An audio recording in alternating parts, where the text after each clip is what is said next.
السلام علیکم. Good to have you at Urdu audio books. حاضر خدمت ہے نور راجپوت کا ناول سلفائٹ، ایپیسوڈ 27. انہیں گھر چھوڑنے کے بعد روحان حشام کے گھر کی طرف بڑھ گیا تھا. پورا راستہ وہ خاموشی سے گاڑی سے باہر دیکھتی رہی تھی. اسے سمجھ نہیں آ رہا تھا روحان جیسے ہمسفر کے ملنے پر ہنسے یا آر جے کے لوٹ آنے پر روئے. اسے سمجھ نہیں آ رہا تھا کہ قسمت کی اس ستم ظریفی پر وہ کیا کرے. خانم کو اب افسوس ہو رہا تھا، کاش وہ نکاح والے دن اسے دیکھ لیتی. لیکن جو ہونا تھا وہ تو ہو گیا تھا. گاڑی رکنے پر وہ سب سے پہلے گاڑی سے اتری تھی اور پھر بنا پیچھے دیکھے وہ بلڈنگ کی طرف بڑھی تھی. پریشان مت ہونا روحان، وہ تھوڑی پاگل ہے، تم بھی جانتے ہو، لیکن سب ٹھیک ہو جائے گا.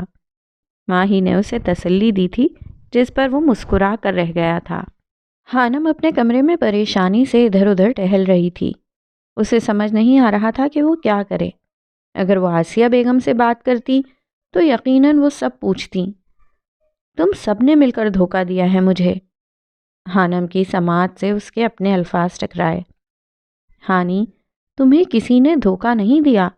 وہ روحان بن حیدر جبیل ہے، آر جے نہیں، ماہی نے کہا تھا. اف! خانم نے دونوں ہاتھوں سے اپنا سر تھاما تھا. وہ انجانے میں کیا بول گئی تھی، لیکن جو جواب ماہی نے دیا تھا اسے اب احساس ہو رہا تھا یقیناً وہ بہت کچھ جانتی تھی. یہ کیا ہو رہا ہے میرے ساتھ؟ خانم کو اپنا دماغ سن ہوتا محسوس ہوا تھا. وہ بیڈ پر بیٹھے بیٹھے لیٹ گئی تھی، آنکھوں کو بند کیا تھا. وہ سو جانا چاہتی تھی. پریشانیوں سے بچنے اور غلط سوچوں کو اپنے ذہن سے نکالنے کا یہی ایک بہترین طریقہ تھا. وہ اس وقت کچھ سوچنا نہیں چاہتی تھی. سب کیا ہوا تھا، کیوں ہوا تھا، کچھ بھی نہیں. وہ کتنی ہی دیر آنکھیں موندے لیٹی رہی تھی اور پھر شاید ابھی تک وہ دواؤں کے زیر اثر تھی، اسی لیے سو گئی. کیسا لگا خانم سے مل کر؟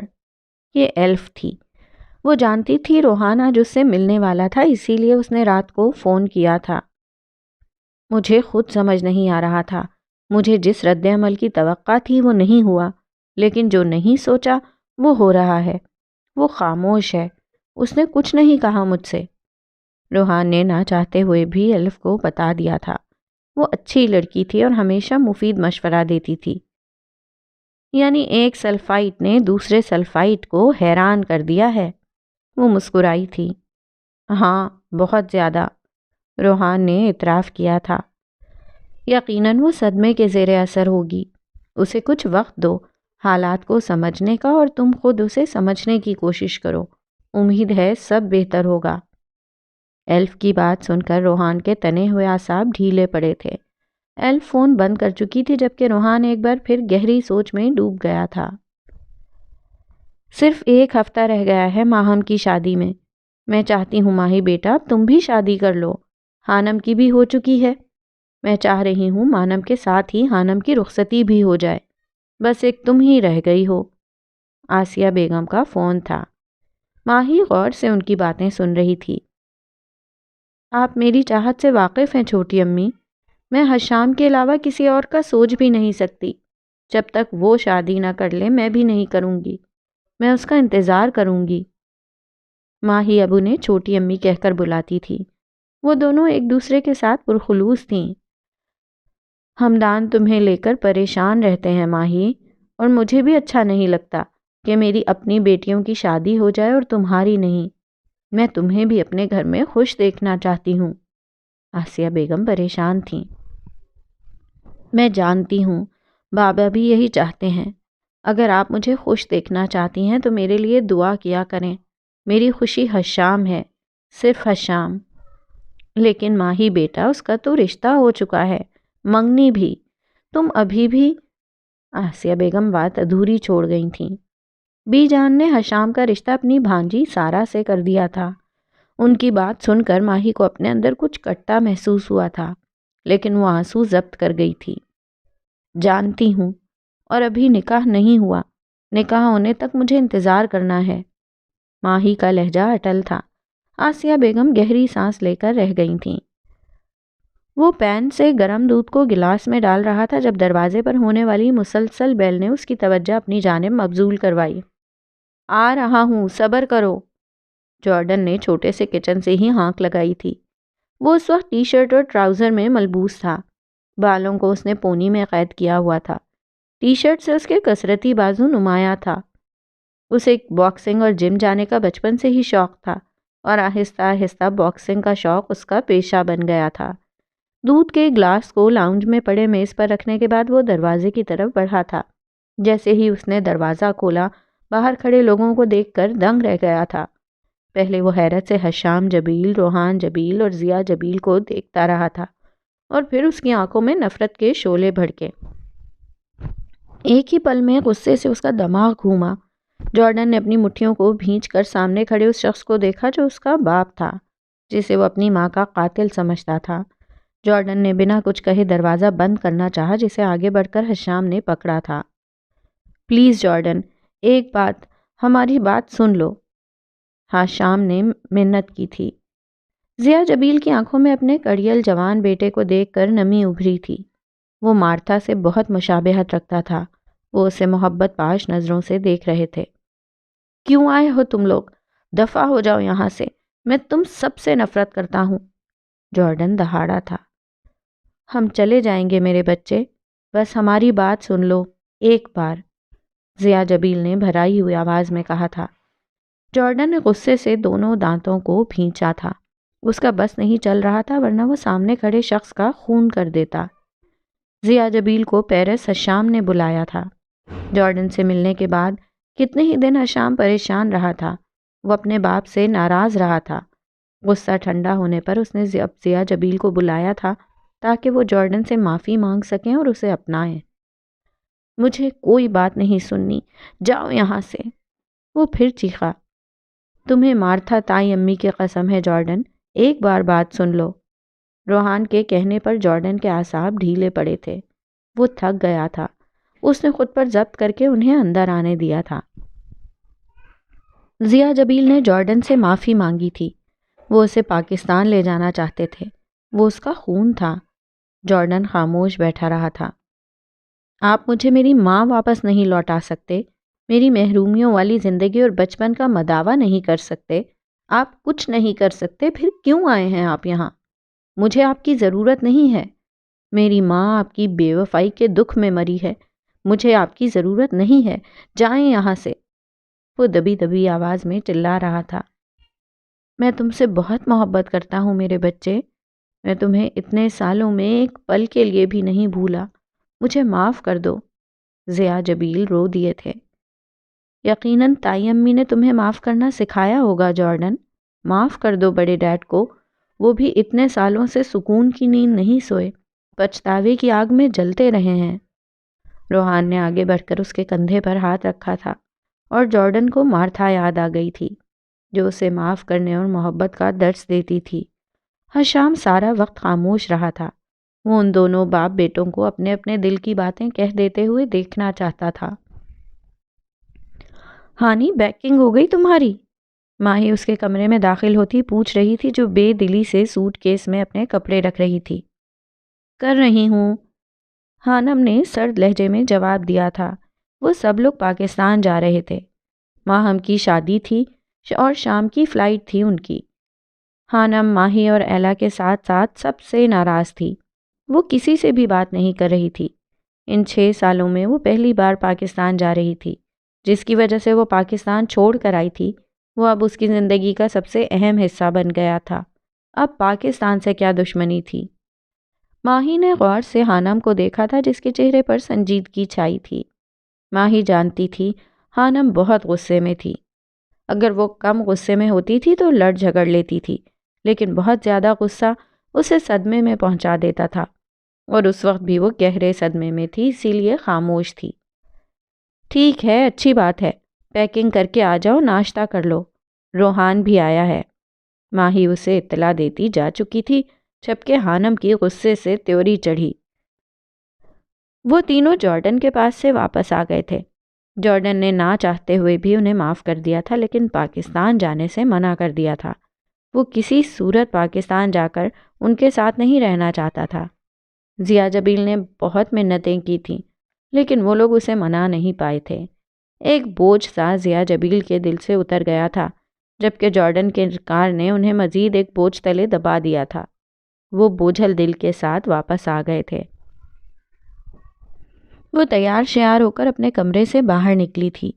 نیچے کھانے کی میز پر سب کے ساتھ روحان موجود تھا۔ خانم انہیں نظر انداز کرتی باہر کی طرف بڑھی تھی۔ ہانی، کہاں جا رہی ہو تم؟ ناشتہ نہیں کرنا کیا؟ ماہی نے اسے باہر جاتے دیکھ کر پوچھا۔ نہیں، مجھے بھوک نہیں ہے، وہ سرد لہجے میں کہتی باہر نکل گئی تھی۔ ماہی نے سوالیہ نظروں سے روحان کو دیکھا تھا، جس نے کندھے اچکا کر اپنی بے خبری کا اظہار کیا تھا۔ وہ خود نہیں جانتا تھا کہ وہ کہاں جا رہی تھی۔ حشام پوری توجہ سے کلاس کو لیکچر دے رہا تھا جب کلاس روم کے دروازے پر ہونے والی دستک نے چونکایا۔ مجھے آپ سے ضروری بات کرنی ہے مسٹر حشام جبیل۔ خانم کو دیکھ کر وہ حیران رہ گیا تھا۔ پوری کلاس کبھی حشام کو تو کبھی خانم کو دیکھ رہی تھی۔ وہ کلاس سے معذرت کرتا باہر نکل آیا تھا۔ کچھ دیر بعد وہ دونوں ڈپارٹمنٹ کے لان میں موجود تھے۔ خیریت مسز خانم روحان جبیل، آج آپ کو میری یاد کیسے آئی؟ وہ سوالیہ نظروں سے اسے دیکھتے ہوئے پوچھ رہا تھا۔ آپ بھی سب کے ساتھ ملے ہوئے تھے نا؟ خانم کے خوبصورت چہرے پر غصہ تھا۔ ہلکی ہلکی دھوپ نے سردی کی شدت کو تھوڑا کم کیا تھا، لیکن دھوپ کا یہ دورانیہ بہت ہی کم ہوتا تھا۔ اس کی بات سن کر حشام نے گہرا سانس لیا تھا۔ مجھے جو ٹھیک لگا وہی کیا، حشام نے نرم لہجے میں جواب دیا تھا۔ آپ جانتے تھے نا کہ میں آرجے سے نفرت کرتی ہوں۔ آپ نے مجھے نہیں بتایا کہ وہ زندہ ہے اور شدت جذبات سے خانم کی آواز کانپ رہی تھی۔ سالوں تک روحان بھی آپ کو مرا ہوا سمجھتا رہا ہے۔ ہر سکے کے دو رخ ہوتے ہیں خانم، آپ نے بس ایک دیکھا ہے۔ جب آپ دوسرا دیکھیں گی تو یقیناً آپ کو آپ کے ہر سوال کا جواب مل جائے گا۔ وہ سنجیدہ لہجے میں کہتا اس کی بات کاٹ چکا تھا۔ خانم بس اسے دیکھ کر رہ گئی تھی۔ خاموشی، گہری خاموشی۔ وہ آہستہ آہستہ قدم اٹھاتی حشام کے سامنے آ کر کھڑی ہو گئی تھی۔ آپ مجھ سے شادی کرنا چاہتے تھے نا؟ مجھے آرجے کے ساتھ نہیں، کیا آپ مجھ سے شادی کریں گے اگر میں اس سے طلاق لے لوں؟ وہ چاہ کر بھی روحان سے طلاق کا لفظ استعمال نہیں کر پائی تھی۔ حشام تو اس کی بات سن کر ہی دنگ رہ گیا تھا۔ وہ حیرت سے خانم کو دیکھ رہا تھا جو کافی پرسکون کھڑی تھی۔ کچھ دیر تک وہ خانم کی آنکھوں میں دیکھتا رہا، جیسے تصدیق کرنا چاہتا ہو کہ وہ مذاق کر رہی تھی یا سچ کہہ رہی تھی۔ سورج کی روشنی خاص زاویے سے خانم کے چہرے کو چھو رہی تھی اور پھر اس کا پیدائشی نشان چمکا تھا۔ تیز روشنی حشام کی آنکھوں سے ٹکرائی تو وہ رخ پھیرنے پر مجبور ہو گیا تھا۔ یہ روشنی ہمیشہ اس کی نظروں کو خانم کے چہرے سے ہٹا دیتی تھی اور یہ ثابت کرتی تھی کہ اسے دیکھنا حشام کا حق نہیں۔ ہرگز نہیں، حشام بولا تو اس کا لہجہ سخت تھا۔ لیکن کیوں؟ خانم نے پوچھا۔ آپ پاگل ہو گئی ہیں ام خانم، آپ میرے بھائی کی بیوی ہیں، میرے لیے قابل احترام۔ لگتا ہے روحان کو زندہ دیکھ کر آپ کے سوچنے سمجھنے کی صلاحیت کام کرنا چھوڑ گئی ہے، لیکن اس کا زندہ ہونا اللہ کا حکم اور مرضی ہے۔ میرے دل میں جو جذبات تھے وہ 2 سال پہلے تھے، اب نہیں رہے۔ بہتر ہوگا آپ حالات کو سمجھنے کی کوشش کریں اور آئندہ اس طرح کا خیال اپنے ذہن میں مت لائیں۔ حشام کا لہجہ سخت تھا، وہ کافی غصے میں تھا۔ خانم اس کی بات سن کر لاجواب ہو چکی تھی اور کافی دیر خاموش کھڑی رہی اور پھر بنا کچھ کہے وہاں سے واپس چلی گئی۔ حشام جو رخ موڑے کھڑا تھا، اس کے جانے کے بعد پلٹا اور نم آنکھوں سے اسے دور جاتا دیکھتا رہا۔ بہت مشکل ہوتا ہے اس شخص کا دل توڑنا جسے آپ بے پناہ محبت کرتے ہوں۔ وہ دھیرے دھیرے اس کی نظروں سے دور ہو رہی تھی۔ اسے خانم سے اس بے وقوفی کی امید نہیں تھی۔ میں جانتا ہوں کہ یہ تعلق بہت دنوں تک نہیں رہے گا۔ کسی سفر کی کسی سڑک پر بغیر پوچھے، بغیر بولے، بغیر ایک دوسرے کو دیکھے، نظر جھکائے، خود اپنی اپنی مسافتوں پر نکلنا ہوگا۔ میں جانتا ہوں کسی پڑاؤ پہ عمر بھر کے لیے اچانک بچھڑنا ہوگا، سو ایسا کر لیں ہم ایک دوجے کو دل میں بھر لیں، میں تجھ کو سارے کا سارا رٹ لوں، تو مجھ کو سارے کا سارا پڑھ لے، سنا ہے لمبی مسافتوں کے سفر میں زیادہ سفر نہ ہو، طویل رستے نہیں گزرتے۔ حشام نے اسے جاتے ہوئے دیکھ کر سوچا تھا، لیکن وہ یہ اچھے سے جانتا تھا کہ صرف وہی اس کو دل میں بھرنے والا تھا، صرف وہی اسے رٹنے والا تھا۔ نہ وہ اسے چاہتی تھی اور نہ کبھی ایسا ممکن تھا۔ وہ اس وقت غصے میں تھی، کچھ سوچ نہیں پا رہی تھی، لیکن وہ یہ بھی اچھے سے جانتا تھا کہ وہ صرف روحان جبیل سے محبت کرتی تھی۔ وہ تمام لوگ اس وقت ایئرپورٹ پر موجود تھے، ماہی، ایلا، حانم، روحان، حشام اور ضیا جبیل۔ وہ سب پاکستان جا رہے تھے۔ ماہم کی شادی تھی جو کافی دھوم دھام سے ہونی تھی۔ حانم کی دوبارہ ابھی تک براہ راست روحان سے ملاقات نہیں ہوئی تھی۔ وہ اس سے چھپ رہی تھی، اسے نظر انداز کر رہی تھی۔ روحان یہ بات اچھے سے جانتا تھا۔ وہ خاموش تھا، وہ چاہتا تھا کہ حانم تھوڑا وقت لے اور سب سمجھنے کی کوشش کرے۔ ماہی غور سے حشام کو دیکھ رہی تھی، اسے خوشی ہو رہی تھی کہ وہ ان کے ساتھ جا رہا تھا۔ کچھ دیر بعد ماہی کو احساس ہوا تھا کہ حشام کے چہرے کا رنگ زرد پڑ چکا تھا۔ اسے محسوس ہو رہا تھا کہ وہ کافی کمزور ہو گیا تھا، لیکن وہ پوچھ نہیں پائی تھی۔ شام کے اس پہر میں وہ پیرس کو خیر آباد کہہ کے پاکستان کی طرف روانہ ہو چکے تھے۔ حشام اور ضیا جبیل اکٹھے بیٹھے تھے، حانم کی سیٹ ماہی کے ساتھ، لیکن اس کی سیٹ پر ایلا بیٹھ چکی تھی۔ یہ میری سیٹ ہے، حانم نے دہائی دی تھی۔ سوری، لیکن مجھے اور ماہی کو ایک ساتھ سفر کرنے کی عادت ہے، ویسے بھی میرا دل خراب ہو جاتا ہے، میں اپنے کرش کے پاس بیٹھ کر اس کا بھی دل خراب نہیں کر سکتی، ایلا شرارت سے کہہ رہی تھی۔ حانم نے اسے گھورا تھا۔ جاؤ اپنے شوہر کے ساتھ جا کر بیٹھو، ایسا موقع بار بار نہیں ملتا، ایلا نے کانک دباتے ہوئے کہا تھا۔ حانم کا چہرہ سرخ ہوا، وہ مزید ایلا کی باتیں نہیں سن سکتی تھی، اسی لیے روحان کی طرف بڑھ گئی۔ مجھے اس طرف بیٹھنا ہے، روحان کے پاس پہنچ کر اس نے جیسے حکم دیا۔ ہاں ہاں، کیوں نہیں، روحان نے مسکراہٹ دبا کر اسے گزرنے کی اجازت دی۔ حانم نے بیٹھنے کے بعد چہرے کا رخ شیشے کی طرف موڑ لیا تھا۔ کیا ہم بات؟ بالکل نہیں، روحان کی بات مکمل ہونے سے پہلے ہی حانم انکار کر چکی تھی۔ لیکن کیوں؟ وہ اداس ہوا۔ میری مرضی، حانم نے منہ بنایا۔ روحان نے اپنی مسکراہٹ ضبط کی۔ لیکن مجھے تو بولنے کی عادت ہے، وہ جان بوجھ کر اسے چڑھا رہا تھا۔ حانم نے ایک سرد سی نظر اس پر ڈالی اور پھر سیٹ سے ٹیک لگا کر آنکھیں بند کر لی تھیں۔ اس نے خود کو اب حالات کے حوالے کر دیا تھا۔ اسے اب افسوس ہو رہا تھا۔ طلاق کا وہ کبھی سوچ بھی نہیں سکتی تھی، لیکن جانے کیسے اس نے یہ لفظ اپنے منہ سے نکالا تھا۔ اب اسے احساس ہو رہا تھا کہ غصہ واقعی بہت بری چیز ہے، انسان کی سوچنے سمجھنے کی صلاحیت کو مفلوج کر دیتا ہے۔ وہ جو اسے بات تک نہیں کرنا چاہتی تھی، کچھ دیر بعد روحان کے کندھے سے سر ٹکائے بڑی بے خبری کی نیند سو رہی تھی۔ وہ پرسکون اور مطمئن نظر آ رہی تھی۔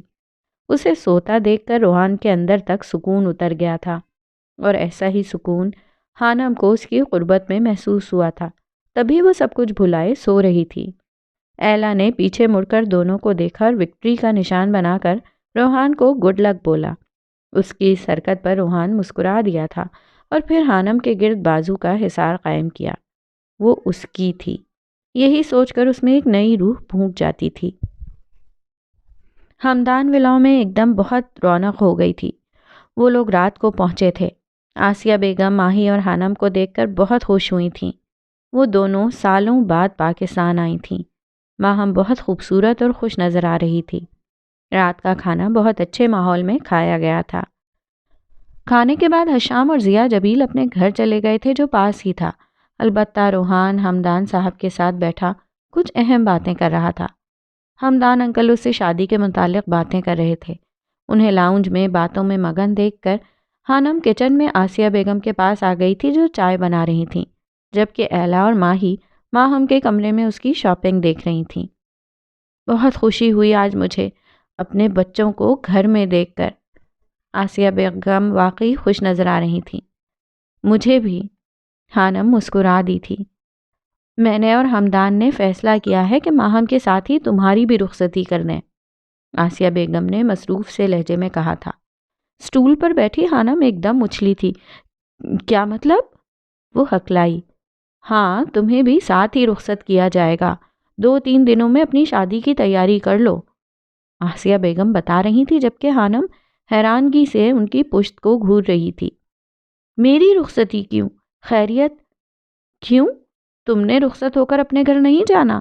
ویسے بھی تمہاری ساس کہہ رہی تھیں کہ ان کی سید حویلی ویران پڑی ہے، وہ تمہیں اب اپنی حویلی میں دیکھنا چاہتی ہیں۔ خانم کو اپنا دم گھٹتا محسوس ہوا تھا۔ ایسے کیسے میں رخصت ہو کر چلی جاؤں؟ آپ لوگوں نے یہ بھی نہیں دیکھا کہ لڑکا کماتا بھی ہے کہ نہیں؟ اماں، آپ کو پتہ بھی ہے آپ کا داماد بے روزگار پھرتا ہے۔ خانم نے گویا اپنے دل کی بھڑاس نکالی تھی۔ بے روزگار؟ آسیہ بیگم نے حیرت سے اسے پلٹ کر دیکھا تھا۔ ہاں، اور نہیں تو کیا؟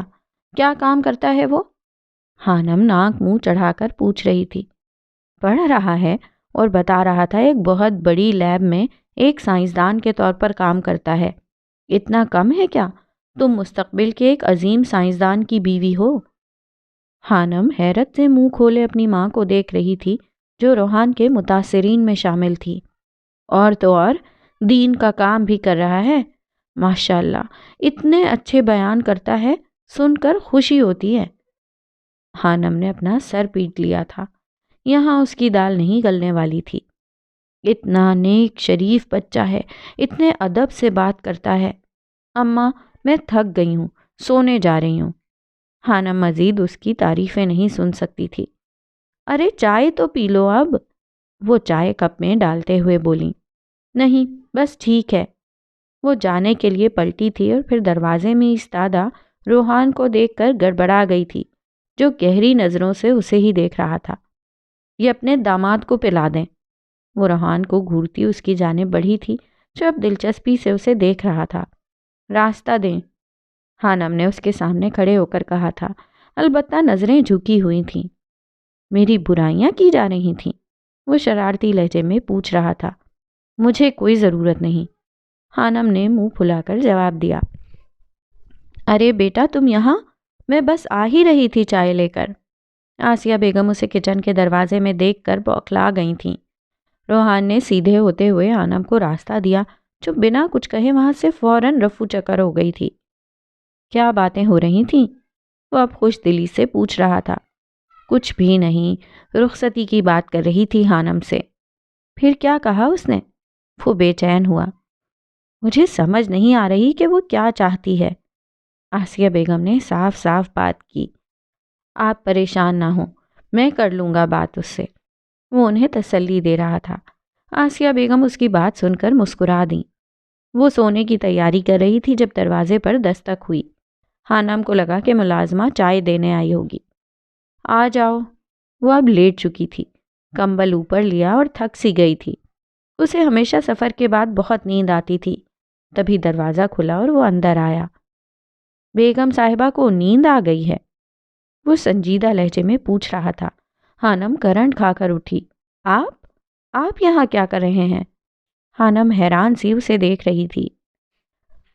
آج جب میں نے یہ گھر دیکھا تو مجھے احساس ہوا کہ سالوں پہلے جب بارش میں بھیگتی ایک لڑکی اس گھر سے باہر نکلی تھی تو وہ واقعی تم تھیں، لیکن اس وقت میں نے اسے اپنا وہم سمجھا تھا۔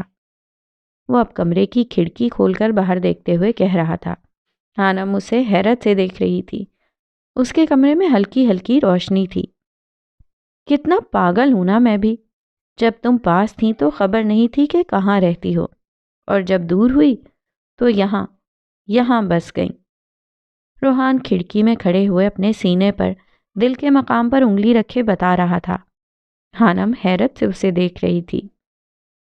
میں سوچتا تھا کہ کیا کبھی مجھے کسی سے محبت ہوگی۔ میں اکثر سوچا کرتا تھا کہ نہ جانے مجھے کتنی شادیاں کرنی پڑیں گی۔ وہ خود ہی مسکرا دیا۔ ایک پل کے لیے خانم اس کی مسکراہٹ میں گم سی ہو گئی تھی۔ لیکن جب محبت نے مجھ پر حملہ کیا تو میں دنگ رہ گیا۔ ایک لڑکی کے لیے میں در بدر پھرا ہوں۔ شاید تم یقین نہ کرو مسز خانم، لیکن روحان جبیل کو ام حانم سے شدید محبت ہے۔ وہ پھر مسکرا دیا تھا۔ حانم اس کی بات سن کر سٹپٹا گئی تھی۔ سنو، تم جو چاہے سزا دے لو، لیکن مکی والی بات کو کسی کے سامنے مت لانا۔ میں تمہارا نام کسی اور کے ساتھ برداشت نہیں کر سکتا۔ روحان کے لہجے میں التجا تھی۔ حانم کے دل کی دھڑکن تیز ہوئی تھی، اس کی پلکیں جھک گئی تھیں۔ وہ جانتی تھی وہ اس شخص سے بدتمیزی نہیں کر سکتی تھی۔ وہ چاہتی تھی کہ وہ اس پر چیخے، چلائے، اسے برا بھلا کہے، لیکن جب وہ سامنے آتا تھا حانم کی زبان سے کوئی غلط لفظ ادا ہی نہیں ہوتا تھا۔ وہ اب آرجے نہیں تھا جسے وہ آگ لگانے والے جملے سناتی تھی۔ وہ روحان جبیل تھا، سید روحان بن حیدر جبیل۔ کچھ لوگوں کی شخصیت ایسی ہوتی ہے کہ اللہ لوگوں کے دلوں میں ان کا رعب اور عزت ڈال دیتا ہے، اور شاید روحان جبیل ان خوش نصیب لوگوں میں سے تھا جسے اللہ نے ہمیشہ بہت عزت سے نوازا تھا۔ جھوٹ بھول رہے ہیں آپ، کوئی محبت نہیں کرتے، اور نہ مجھے یقین ہے، حانم نے ہمت کر کے کہہ ہی دیا تھا۔ کیسے یقین کرو گی؟ وہ پوچھ رہا تھا۔ اس کی بات سن کر سوچ میں پڑ گئی تھی۔ وہ جانتی تھی روحان جبیل کے لیے کچھ بھی مشکل نہیں تھا۔ وہ اس سے شدید نفرت کرنا چاہتی تھی، لیکن کر نہیں پا رہی تھی۔ وہ اس شخص کے سامنے بے بس ہو گئی تھی۔ وہ کافی دیر سوچتی رہی تھی۔ مجھے سید حویلی چاہیے، حانم نے سوچنے سمجھنے کے بعد ڈیمانڈ کی تھی۔ وہ جان بوجھ کر ایسا بول رہی تھی۔ وہ بس روحان کا رد عمل دیکھنا چاہتی تھی۔ اس کی بات سن کر وہ حیرت زدہ رہ گیا تھا۔ وہ بنا کچھ کہے دروازہ کھول کر کمرے سے باہر نکل گیا تھا۔ حانم کا رکا ہوا سانس بحال ہوا۔ شکر ہے جان چھوٹی، یا اللہ کہاں پھنسا دیا ہے مجھے۔ وہ پھر سے سونے کے لیے لیٹی۔ آنکھیں نیند سے بوجھل ہو رہی تھیں۔ ابھی 5 ہی منٹ گزرے تھے۔ حانم نیم غنودگی کی حالت میں تھی جب کمرے کا دروازہ جھٹکے سے کھلا۔ حانم ہڑبڑا کر اٹھ بیٹھی۔ اب کیا ہے؟ وہ سرخ آنکھیں لیے پوچھ رہی تھی۔ یہ لو، روحان نے ایک فائل حانم کے سامنے بیڈ پر رکھی۔ یہ کیا ہے؟ وہ نیم غنودگی کی حالت میں پوچھ رہی تھی۔ روحان کو وہ نیند سے بوجھل آنکھیں بہت دلچسپ لگ رہی تھیں۔ کھول کر دیکھ لو۔ روحان کے کہنے پر حانم نے فائل کو کھول کر دیکھا تھا اور پھر اس کی نیند اڑن چھو ہوئی تھی۔ وہ سید حویلی کے کاغذات تھے۔ ہمارے خاندان میں روایت ہے جو شخص گدی پر بیٹھتا ہے اس کی بیوی کے نام سید حویلی کو کیا جاتا ہے۔ جب میرے ڈیڈ نے گدی سنبھالی تو یہ حویلی میری موم کے نام ہو چکی تھی، جسے میں نے دوستوں سے شرط لگا کر دھوکے سے موم کے سائن کروا کر اپنے نام کروا لیا تھا۔ یہ میرے نام تھی اور اب تمہاری ہوئی۔ اور کچھ؟ وہ پرسکون سے انداز میں بتاتا حانم کو ورطۂ حیرت میں ڈال گیا تھا۔ وہ منہ کھولے حیرت سے اسے دیکھ رہی تھی۔ اللہ جانے وہ شخص کیا چیز تھا۔ کیا آپ نے صرف زندگی میں دھوکہ دینا ہی سیکھا ہے؟ حانم نے نیند سے بوجھل آنکھیں لیے پوچھا تھا۔ روحان کا چہرہ اس کی بات سن کر فق ہوا تھا۔ کیا مطلب؟ وہ اب تیکھے چتون لیے پوچھ رہا تھا۔ مجھے نہیں لگتا ایک سلفائٹ کو مطلب سمجھانے کی ضرورت ہے، وہ سخت سے لہجے میں کہہ رہی تھی۔ کاغذات والی فائل اٹھا کر بیڈ کے ساتھ میز پر رکھی۔ یہ حویلی بھی آپ کے نام ہے، جب میرے نام ہو جائے گی تب بات کیجیے گا۔ آپ چاہیں تو یہ فائل لے جا سکتے ہیں۔ وہ بیڈ پر لیٹ کر کمبل سر تک تان چکی تھی۔ روحان بس اسے دیکھ کر رہ گیا تھا۔ اس نے آگے بڑھ کر وہ فائل اٹھائی تھی جسے وہ کچھ دیر پہلے اپنے قریبی گھر سے لایا تھا۔ فائل اٹھانے کے بعد اس نے ایک نظر حانم پہ ڈالی تھی جو اسی پوزیشن میں لیٹی تھی۔ وہ فائل اٹھانے کے بعد لیمپ بند کرتا اس کے کمرے سے باہر نکل آیا تھا۔ اس نے ہرگز نہیں سوچا تھا کہ حانم اس کی بات سے غلط مطلب نکال لے گی۔ وہ تھکے تھکے قدموں سے سیڑھیاں اتر رہا تھا۔ سبھی لوگ شاید اپنے اپنے کمرے میں سونے جا چکے تھے۔ روحان گہری سوچ میں غرق باہر کی طرف قدم بڑھا چکا تھا۔ جی وکیل صاحب، جی بس آپ جلدی سے کاغذات تیار کروا دیں۔ عائشہ جبیل فون پر کسی سے مخاطب تھیں۔ کچھ دیر بعد وہ فون بند کر چکی تھیں۔ کس سے بات کی جا رہی تھی؟ سید جبیل نے کمرے میں داخل ہوتے اپنی محبوب بیوی سے پوچھا تھا۔ وکیل صاحب سے۔ سیدہ عائشہ جبیل نے سچ بولا تھا۔ خیریت؟ سید جبیل چونکے۔ حویلی کے کاغذات بنوا رہی تھی، عائشہ جبیل نے جواب دیا تھا۔ حویلی کے کاغذات؟ لیکن کس لیے؟ اب کی بار سید جبیل صحیح معنوں میں ٹھٹکے تھے۔ روحان 10 سال کا ہونے والا ہے اور میرے بیٹے نے مجھ سے فرمائش کی ہے اس سالگرہ پر میں اسے وہ تحفہ دوں جو آج تک اس خاندان میں کسی ماں نے اپنے بیٹے کو نہیں دیا۔ وہ پرسکون سی کہہ رہی تھی۔ عائشہ تم پاگل ہو گئی ہو؟ سید جبیل نے تیکھے چتونوں سے پوچھا تھا۔ میں یہ حویلی روحان کے نام کر رہی ہوں جبیل، میں اپنے بیٹے کو خوش دیکھنا چاہتی ہوں۔ عائشہ تم اپنے بیٹے کی محبت میں پاگل ہو گئی ہو۔ اس حویلی پر روحان کا حق نہیں ہے، بلکہ اس لڑکی کا حق ہوگا جو کل یہاں دلہن بن کر آئے گی، وہ اس کی جو اس گدی کو سنبھالے گا۔ سید جبیل نے ان کے پاس بیٹھتے ہوئے سمجھایا تھا۔ ہاں تو ٹھیک ہے نا، کل جب روحان کی دلہن آئے گی وہ اسے یہ حویلی تحفے میں دے دے گا۔ تمہیں یقین ہے کہ روحان اس خاندان کی گدی کو سنبھالے گا؟ نہیں، ہرگز نہیں۔ روحان ایک پاگل بچہ تھا اور ہے، ضدی اور ہٹ دھرم۔ آج تم حویلی اس کے نام کرو گی، کل نہ جانے وہ حویلی کو کسی داؤ پر لگا کر ہار جائے، پھر؟ سید جبیل نے مستقبل کا اندیشہ بیان کیا تھا۔ عائشہ جبیل سوچ میں پڑ گئی تھیں۔ کہہ تو آپ ٹھیک رہے ہیں، لیکن کچھ نہیں۔ تم یہ حویلی روحان کے نام نہیں کرو گی، یہ کسی اور کی امانت ہے، سمجھ گئی نا؟ وہ اب پیار سے سمجھا رہے تھے۔ جی، وہ اس بات میں سر ہلا چکی تھی۔ اچھا، تو ڈیڈ میرے راستے میں رکاوٹ بن رہے ہیں، میں ایسا نہیں ہونے دوں گا۔ یہ گھر میرا ہے اور میرا رہے گا۔ باہر دروازے پر کھڑے روحان نے کسی شاطر عورت کی طرح سوچا تھا۔ وہ کچھ دیر پہلے اپنی ماں سے بات کرنے آیا تھا اور پھر اندر سے آتی آوازوں پر باہر ہی رک کر ساری بات سنی تھی۔ اس کے معصوم چہرے پر تیوری چڑھی ہوئی تھی، وہ گہری سوچ کا شکار نظر آ رہا تھا۔ اور پھر وہی ہوا تھا جو روحان چاہتا تھا۔ اگلے دن جب وکیل کاغذات دے کر گیا تو عائشہ جبیل نے ان کاغذات کو الماری کے اوپر والے خانے میں سنبھال کر رکھ دیا تھا۔ انہوں نے ابھی سائن نہیں کیے تھے۔ ان کے جانے کے بعد روحان کمرے میں داخل ہوا تھا۔ وہ 10 سالہ بچہ جس کا ہاتھ اوپر تک نہیں جاتا تھا، اس نے اسٹول کو الماری کے سامنے رکھ کر وہ فائل نکالی تھی اور پھر اسے لے کر دبے پاؤں اپنے کمرے کی طرف بڑھ گیا تھا۔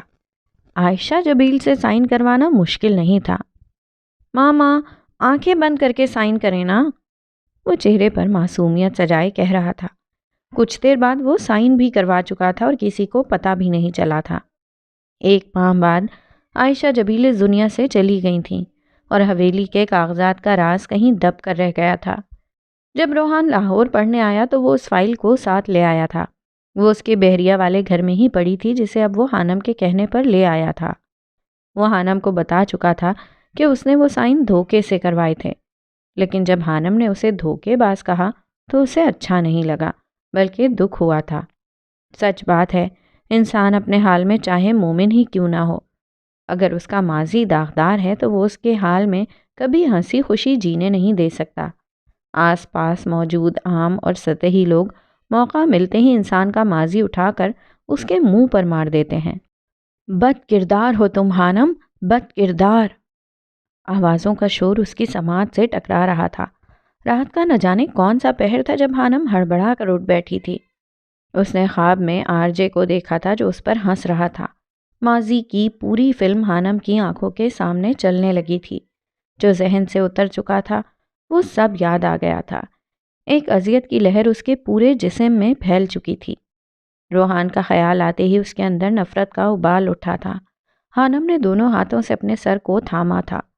آج پاکستان میں اس کی پہلی رات تھی اور پہلی ہی رات وہ آسیب اس سے چمٹ گیا تھا۔ میں تمہیں معاف نہیں کر سکتی مسٹر آرجے، کبھی نہیں۔ آوازوں سے خوفزدہ ہو کر وہ رو دی تھی۔ اگلے پورے دن روحان ہمدان ولا نہیں آیا تھا۔ خانم نے اس کے نہ آنے پر شکر ادا کیا تھا۔ رات والے خواب کے بعد اسے وہ پھر سے زہر لگنے لگا تھا۔ خانم، میں چاہتی ہوں تم آج ماہی اور ماہم کے ساتھ جا کر اپنی شادی کا جوڑا لے آؤ۔ اگر تم روحان کے ساتھ جانا چاہتی ہو تو بھی ٹھیک ہے، لیکن چونکہ دن بہت کم رہ گئے ہیں تو تم اپنی تیاری مکمل کر لو۔ آسیہ بیگم نے اسے اپنے کمرے میں بلایا تھا جہاں ماہم پہلے سے ہی موجود تھی۔ میری شادی کا جوڑا کس لیے؟ خانم کی پیشانی پر بل پڑے۔ کیونکہ تمہاری رخصتی بھی ساتھ ہی ہو رہی ہے، میں تمہیں پہلے ہی بتا چکی ہوں۔ آسیہ بیگم نے زیور کا ایک ڈبہ اٹھا کر ماہم کی طرف بڑھایا تھا۔ بیڈ پر 3 خوبصورت زیور کے سیٹ تھے جن کا ڈیزائن مختلف تھا۔ ان تینوں میں سے ایک ماہی، ایک خانم اور ایک ماہم کے لیے تھا۔ امی میں پہلے بتا چکی ہوں میں ابھی شادی نہیں کرنا چاہتی، خانم نے دہائی دی۔ تم بھول چکی ہو خانم، تمہاری شادی ہو چکی ہے، بس رخصتی باقی ہے، آسیہ بیگم نے یاد دہانی کروائی۔ خانم کا دل آسیہ بیگم کی بات سن کر کٹ کر رہ گیا تھا۔ کتنا خوش تھی وہ اس شادی سے، لیکن اب سب بدل گیا تھا۔ شام کو 4 بجے تیار رہنا، تمہیں مارکیٹ جانا ہے، سمجھ آ گئی نا؟ اور ان میں سے ایک سیٹ پسند کر لو، میں نے زیادہ فضول خرچی نہیں کی، بس ایک سیٹ بنوایا ہے۔ آسیہ بیگم کا لہجہ کافی سخت تھا، وہ اب خانم کو مزید ڈھیل نہیں دینا چاہتی تھیں۔ خانم کچھ دیر کھڑی آنسو ضبط کرتی رہی اور پھر بنا کچھ کہے کمرے سے باہر نکل گئی تھی۔ ماہم نے بند دروازے کو دیکھ کر افسوس سے سر ہلایا تھا۔ امی، آپ ماہی آپی سے پوچھ لیں، میں ابھی آتی ہوں، ماہم سنجیدہ لہجے میں کہتی کمرے سے باہر نکلی تھی۔ اب اس کا رخ خانم کے کمرے کی طرف تھا۔ آخر تمہیں رخصتی سے مسئلہ کیوں ہے؟ جہاں تک مجھے یاد ہے تم اس شادی سے کافی خوش تھی نا، پھر اب اچانک کیا ہو گیا ہے؟ ماہم اپنے سامنے بیڈ پر بیٹھی خانم سے پوچھ رہی تھی، جس کی آنکھیں رونے کے باعث سرخ ہو چکی تھیں۔ وہ اب سر جھکائے بیٹھی تھی۔ پہلے کی بات اور تھی، لیکن اب میں اس شخص کے ساتھ نہیں رہنا چاہتی۔ لیکن کیوں؟ کیونکہ اس نے دھوکے سے نکاح کیا ہے مجھ سے، خانم دبی دبی آواز میں چلائی تھی۔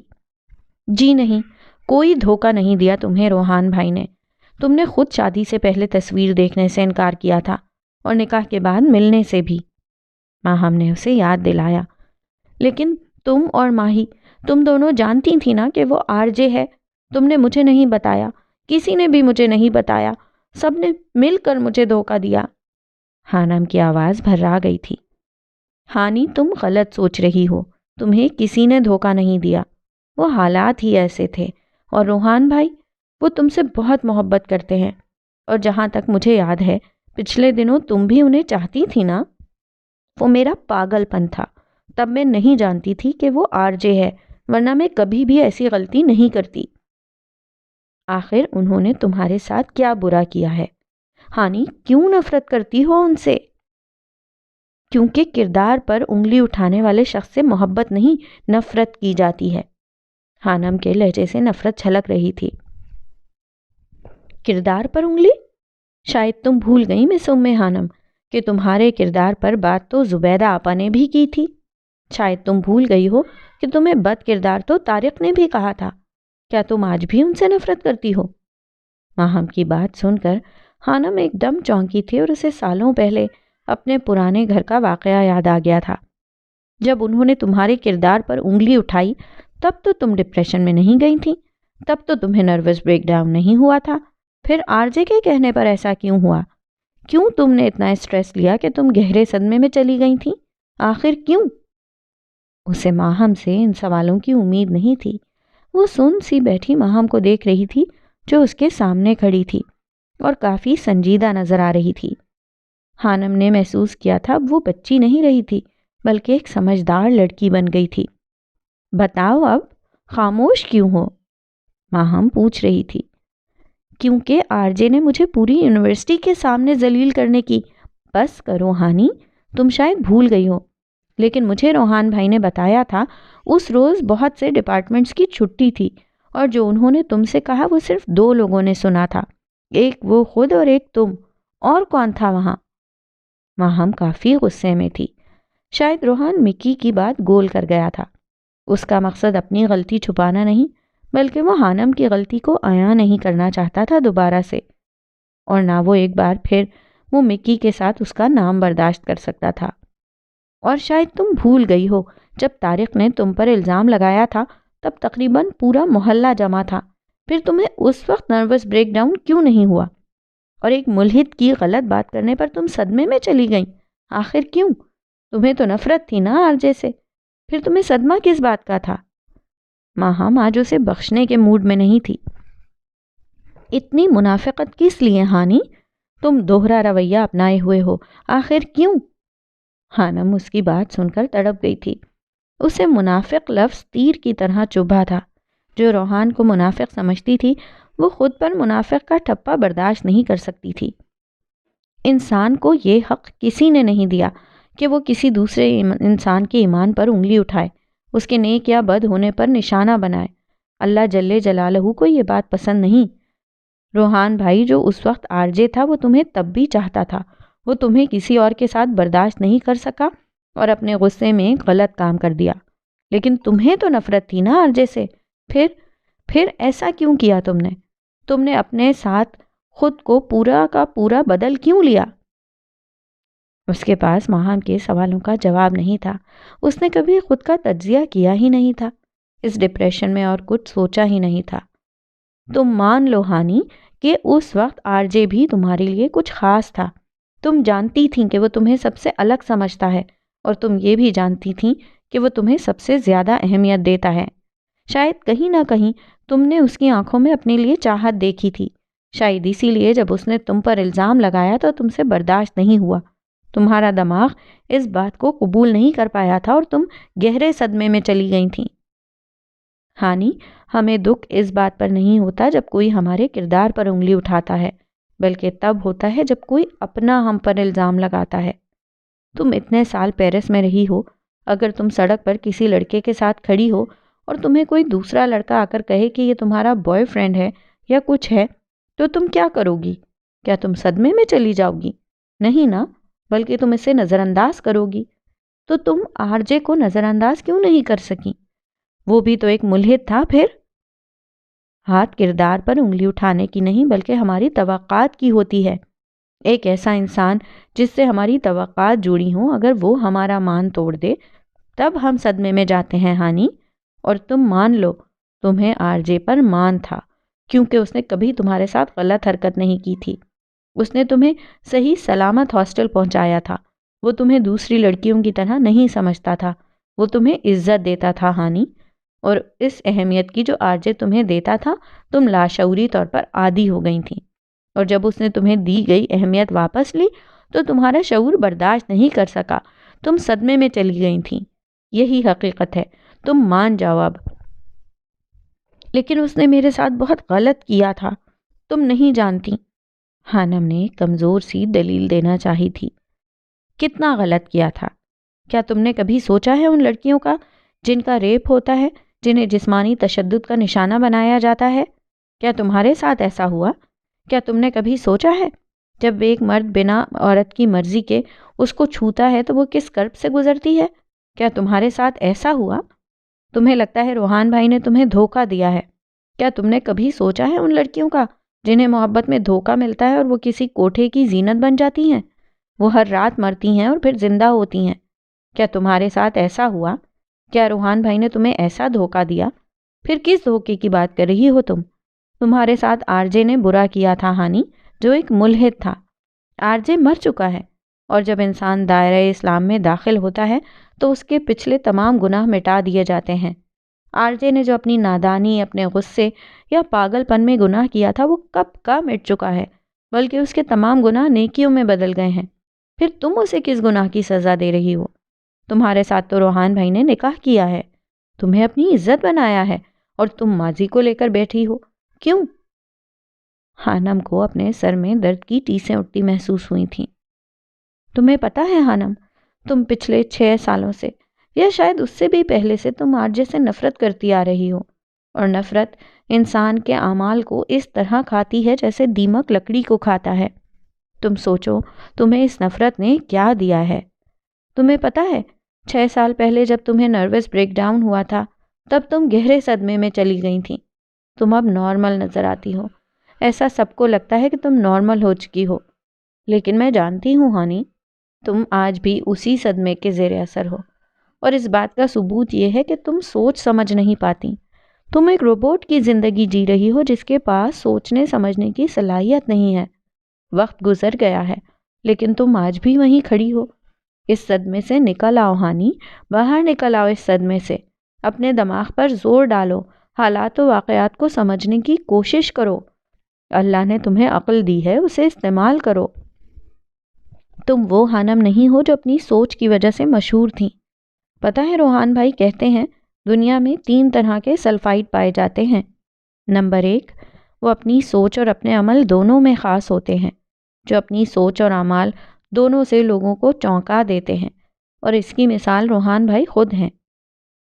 نمبر 3، ایسے لوگ جو اپنی سوچ میں سلفائٹ نہیں ہوتے لیکن اپنی عملی زندگی میں بہت خاص ہوتے ہیں۔ وہ بنا سوچے سمجھے بھی انوکھے کام کر جاتے ہیں، جو ایک خوشگوار اور خاص زندگی گزارتے ہیں۔ جبکہ نمبر 2 پر وہ انسان آتے ہیں جو اپنی سوچ میں خاص ہوتے ہیں، جو انوکھا سوچتے ہیں، جیسے کہ تم ہانم، تم نے سب کو حیران کر دیا تھا۔ تمہاری سوچ، تمہارے لاجکس، شاید تم بھول گئی ہو، تم اپنے عمل میں نہیں لیکن اپنی سوچ میں سلفائٹ تھیں۔ اس حادثے نے تم سے تمہارا سلفائٹ ہونا چھین لیا تھا، حالانکہ ایسا نہیں ہونا چاہیے تھا۔ تم سلفائٹ تھیں، تمہیں مضبوط رہنا چاہیے تھا، لیکن ایسا نہیں ہوا، چونکہ تم ایک لڑکی تھیں جو کہ کمزور ہوتی ہے، شاید اسی لیے۔ اپنا خاص پن واپس لے آؤ ہانی۔ تم ایک سلفائٹ کی بیوی ہو جو دنیا کا سامنا کرنے کے لیے ہر وقت تیار رہتا ہے۔ اگر تم ایک عام لڑکی بن کر نفرت کے جال میں اور ماضی کے گرداب میں پھنسی رہو گی تو تم ہمیشہ کے لیے اپنا سلفائٹ ہونا یعنی خاص پن کھو دو گی، تم ان کا ساتھ نہیں نبھا پاؤ گی۔ واپس آ جاؤ ہانم، لوٹ آؤ، نکل آؤ۔ عام کبھی ان کے ساتھ قدم سے قدم ملا کر نہیں چل پاؤ گی۔ تم مشکل حالات میں لوگوں کی نفرت اور صدمے کی اس دنیا میں جس نے تمہیں بدل کر رکھ دیا ہے۔ آہم کی آواز آخر میں رند گئی تھی۔ وہ ہانم کا ہاتھ دبائے کہہ رہی تھی جبکہ ہانم کا چہرہ آنسوؤں سے تر تھا۔ واقعی وہ اندھیروں کی زندگی گزار رہی تھی۔ آج اسے احساس ہوا تھا کہ اس نے اپنی زندگی کے کتنے قیمتی سال برباد کر دیے تھے۔ وہ چاہتی تو کچھ کر کے دکھا سکتی تھی، وہ چاہتی تو آرجے کو جواب دے سکتی تھی، لیکن وہ بزدلوں کی طرح دماغی توازن کھو بیٹھی تھی اور آج تک ذہنی بیماری کا شکار تھی۔ ایک لڑکی کو اتنا کمزور نہیں ہونا چاہیے کہ وہ اپنوں یا غیروں کی باتیں سن کر صدمے میں چلی جائے، جینا چھوڑ دے، روبوٹ بن جائے، بلکہ اسے حالات کا مقابلہ کرنا چاہیے۔ اسے ثابت کرنا چاہیے کہ وہ کمزور نہیں ہے، وہ مضبوط ہے، وہ سلفائٹ ہے، وہ خاص ہے، اپنی سوچ اور اپنے اعمال دونوں میں خاص ہے، وہ عام نہیں ہے۔ 6 سالوں کے طویل سفر کے بعد بالآخر ہانم آج یہ سمجھ گئی تھی، اور کبھی کبھی کچھ برے حادثے ہمیں ایک بڑا سبق دے کر جاتے ہیں۔